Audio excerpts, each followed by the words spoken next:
Somewhere in rural Pennsylvania, a farmer wakes up at 4:30 in the morning. No alarm clock, no smartphone. He lights a lantern, walks out to his barn in the dark, and gets to work. By the time most Americans have finished their first cup of coffee, he's already milked 30 cows, fed his horses, and started turning soil by hand. He's Amish, and he's feeding people in cities he's never visited, using methods his great-great-grandfather would recognize. But here's the thing. The Amish aren't some struggling relic of the past, barely hanging on. They're one of the fastest-growing farming communities in America.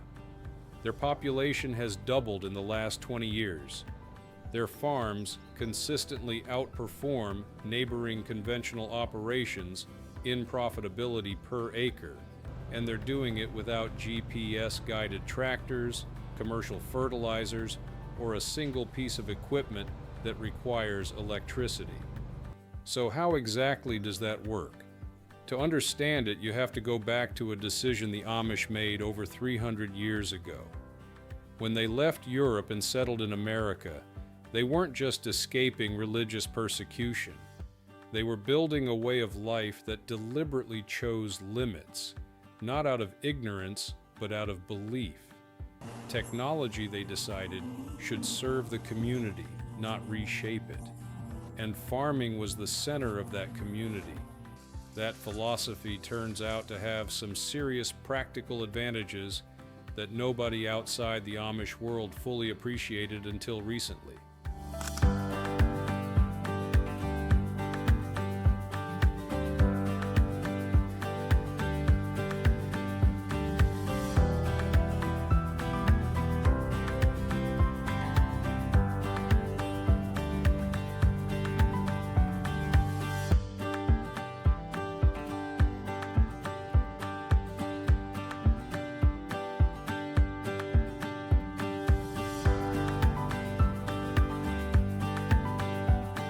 The average Amish farm in Ohio, Pennsylvania, or Indiana runs between 50 and 150 acres. Small by modern standards, where industrial operations routinely span thousands of acres. But Amish farmers know every inch of their land in a way that's almost impossible to replicate at scale. They walk it daily. They notice when a particular section drains differently after rain. They track which fields are recovering and which are being worked too hard. This kind of ground-level attention is what agronomists now call intimate knowledge of place, and it's something precision agriculture software is still trying to imitate. Without chemical fertilizers, Amish farmers rely on a rotation system that's been refined over generations. Corn one year, oats the next, then hay, then back to corn. The hay years replenish nitrogen in the soil naturally. The oats break pest cycles. The corn produces the yield they need. It's slower than industrial farming, but the soil health stays intact for decades, which means they're not locked into an escalating cycle of chemical inputs just to maintain baseline productivity. The horses are part of this too, and not in the romantic way people imagine. Horse manure, composted correctly, is one of the most effective organic fertilizers available. Amish farms run what essentially amounts to a closed-loop system.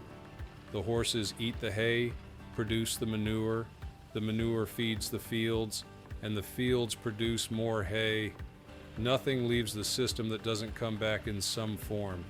And here's where the numbers get genuinely interesting.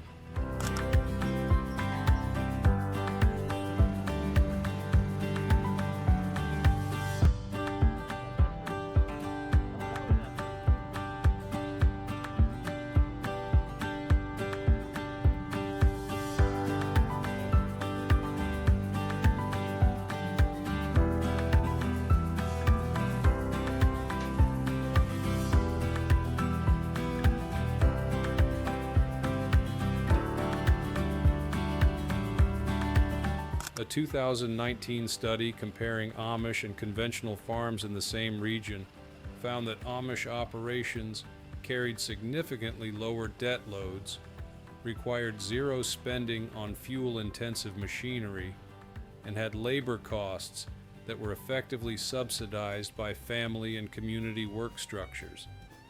Their net margins were competitive with farms 3 to 5 times their size. That last part matters. Modern industrial agriculture runs on thin margins supported by scale. You need a lot of acres to make the numbers work because each individual acre doesn't produce much profit. Amish farms flip that equation. Fewer acres, more intensive attention, lower input costs, and a community labor model that makes harvest season a cooperative event rather than a logistics problem. Speaking of harvest, that's worth explaining because it's one of the more remarkable things about how Amish agriculture actually functions. When it's time to bring in the crop, the whole community shows up. Neighbors, extended family, church members. 100 people might descend on a single farm for a day to get the harvest done. Then they move to the next farm, and the next. No one is paying anyone. No one is keeping score.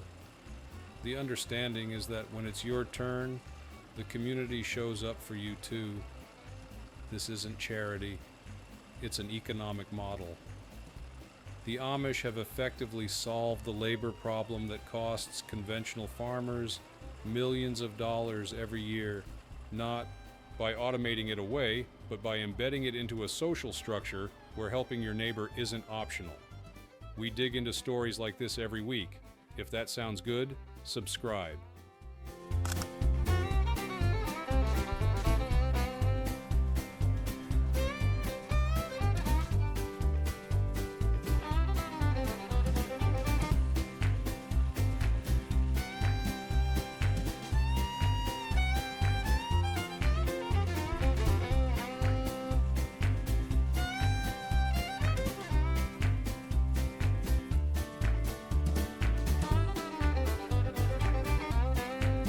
Now, this system doesn't produce food the way industrial agriculture does.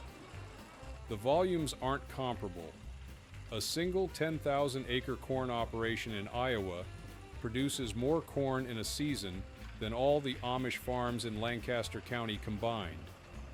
But that's not really the comparison that matters. The Amish aren't trying to feed the country on their own. They're supplying local markets, farm stands, Amish-owned bulk food stores, and regional distributors who specifically seek out their products.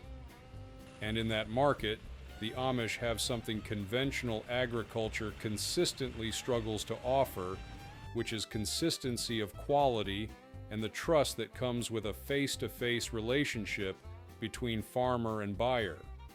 There's also a resilience element here that becomes more visible every time there's a supply chain disruption. When fuel prices spike, Amish farms don't feel it the same way. When fertilizer costs double, they've already pre-solved that problem. When equipment parts are back-ordered 6 months, they're not waiting on anything. The vulnerabilities that modern agriculture carries, the Amish simply don't have. None of this means the Amish way is the answer to global food production. It isn't, and the Amish wouldn't claim it is. Their system works because of the specific community structure that surrounds it.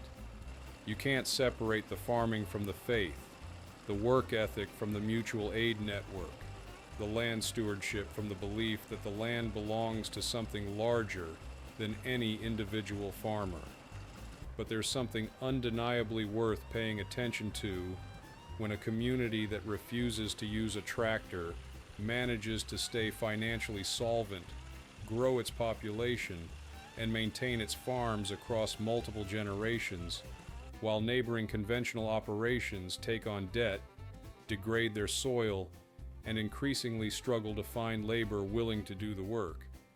The Amish farmer who woke up at 4:30 this morning didn't need a smartphone app to tell him the weather. He looked at the sky.